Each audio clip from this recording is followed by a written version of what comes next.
Do you want to know how to make flour buns? Let's find out. Combine dry yeast with lukewarm water. Stir in sugar, groundnut oil and milk. Pop a pinch of salt into some flour. Pour in the yeast mixture. Mix on low speed until combined. Turn up the speed a little and knead until we have a smooth dough. Form into a bowl. Pop into an oiled bowl. Cover with clingfilm and leave in a warm place until double in size.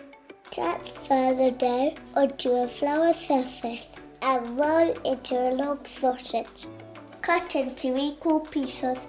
Form each piece into a fat disc. Press the center with a rolling pin. Brush with oil and fold each disc in half. Use greaseproof paper to stop them sticking. Let the dough prove under a damp cloth.